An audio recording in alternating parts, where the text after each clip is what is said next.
Everyone, welcome back to my channel. तो कैसे हैं आप सब? आई होप कि सब अच्छे होंगे और खुश होंगे। तो आज की इस वीडियो में हम बात करने वाले हैं कि आप अपने बच्चे को सर्दी से कैसे बचा सकते हैं, और अगर आपका बेबी 5 मंथ के अबव है तो आप उसे क्या देना स्टार्ट कर सकते हैं, और आपने कौन सा तेल यूज़ करना है घर पे ही बना के, और ऐसे विंटर केयर टिप्स भी दूंगी जिससे अगर आपके बेबी को सर्दी लग भी गई होगी तो भी कोई मसला नहीं है, ठीक हो जाएगी। तो अगर आपके पास भी छोटा बेबी है तो प्लीज़ वीडियो को फुल वॉच करना, इसकी बिल्कुल भी मत करना जिससे आप लोगों से कोई भी चीज़ मिस ना हो। तो चलिए वीडियो को शुरू करते हैं। तो सबसे पहली चीज़ जो है वो ये है कि आपने बच्चे को लेयर्स वाइज कपड़े पहनाने हैं, और जो पहली लेयर होनी चाहिए वो कॉटन की शर्ट होनी चाहिए। फिर उसके ऊपर आपने हाई नेक पहनाना है, और फिर स्वेटर या कुछ भी आप पहना सकते हैं। और आपने स्वेटर डायरेक्टली नहीं पहनानी है, कोई कॉटन की शर्ट आपने ज़रूर डालनी है, फिर उसके ऊपर आप हाई नेक वगैरह उसको स्वेटर या कुछ भी आप पहना सकते हैं।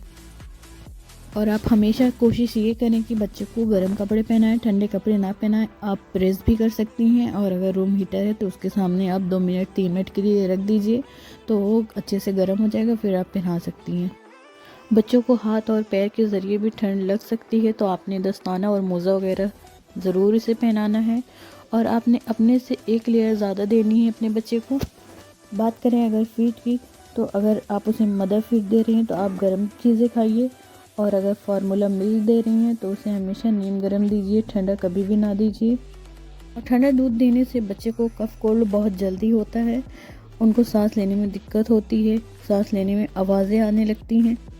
अगर आप इन्हीं छोटी छोटी चीज़ों को अपने जहन में रखेंगे तो आपके बच्चे हमेशा जो है ना ठंड से बचे रहेंगे। सेकंड जो सबसे ज़्यादा इम्पॉर्टेंट चीज़ है वो ये है कि आपने सोने में किस तरह से बच्चे की केयर करनी है। कोशिश ये करें कि जहाँ पे आपका बच्चा सो रहा हो तो नीचे आपने ब्लैंकेट अच्छे से बिछा देना है, तो वो काफ़ी अच्छे से और सुकून से सोता है।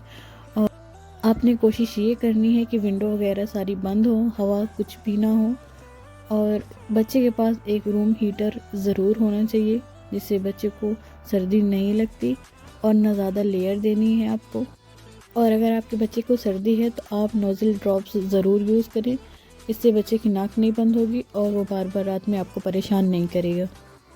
और अगर आपका बेबी 4 मंथ के अबव है तो आप उसे अंडे की जर्दी में हनी ऐड करके दे सकते हैं। ये दोनों चीज़ें गर्म होती है तो इससे आपके बच्चे को सर्दी का कोई मसला नहीं होता। आपने बच्चों को धूप ज़रूर दिखाना है, इसके काफ़ी सारे फ़ायदे हैं। सबसे पहला तो यही है कि बच्चों को विटामिन डी मिलती है, और बच्चों की ग्रोथ अच्छे से होती है, लंबाई और वज़न काफ़ी अच्छा होता है, और बच्चे को सर्दी भी नहीं होती है। और आप बादाम का तेल भी यूज़ कर सकते हैं, और यहाँ पे मैं घर पे ही बना लेती हूँ, लहसुन को छील के अच्छे से चॉप करके, और यहाँ पे अजवाइन में 1 चम्मच भर के लेती हूँ, और 3 से 4 टेबलस्पून सरसों का तेल। तो ये सारी चीज़ें मैं अच्छे से पकाने के बाद एक छन्नी की मदद से छान लेती हूँ, और यही तेल मैं सर्दियों में अक्सर के यूज़ करती हूँ। बच्चे के सीने में और पसली में, पीठ में अच्छी तरह से मसाज करने के बाद किसी गर्म कपड़े से आपने सिकाई कर देना है, तो इससे भी बच्चे ठंड से बचे रहते हैं और बिल्कुल पुरसुकून होकर सोते हैं। सर्दियों में बच्चे को डेली नहीं नहलाना है, आपने गर्म पानी कर लेना है, और गर्म पानी से किसी कपड़े की मदद से आपने बच्चे को अच्छे से साफ़ और क्लीन कर देना है, और रूम हीटर के सामने ये सारा प्रोसेस करना है आपने। और बहुत ज़्यादा देर भी नहीं लगानी है, नहीं तो बच्चे को ठंड भी लग सकती है। आप वाइप्स से भी क्लीन कर सकते हैं अपने बच्चे को।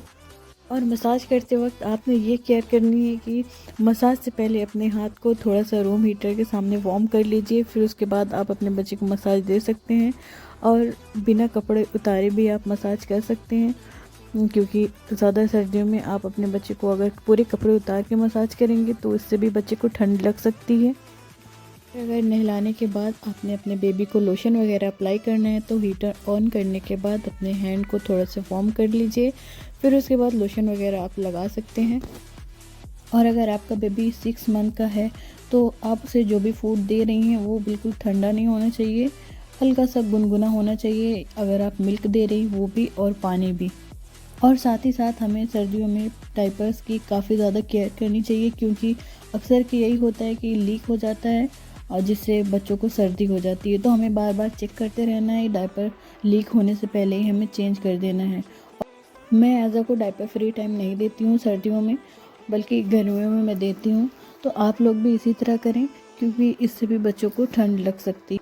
और एक बहुत ही इम्पॉर्टेंट चीज़ जो है, शायद ही कोई बताता होगा, लेकिन मैं वैसलीन यूज़ करती हूँ। और अगर रैशेज़ होती हैं तब भी मैं यूज़ करती हूँ, और अगर नहीं भी हैं तब भी आप लगा दीजिए। इससे क्या होता है कि बच्चे को रैशेज़ होते ही नहीं हैं। तो आपने भी ज़रूर लगा के चेक करना है और कमेंट में मुझे बताना है। और आपने ज़्यादा जब सर्दियाँ होती हैं तो बच्चों को बाहर ले जाने से अवॉइड करना है।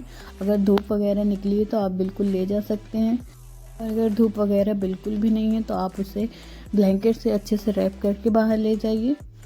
आप ये ना सोचिए कि मतलब थोड़ी देर चलना है और फिर गाड़ी में बैठ जाना है, तो 2 सेकंड की हवा भी आपके बच्चे को सर्दी लगवा सकती है। तो आपने इस चीज़ का ज़रूर ध्यान देना है।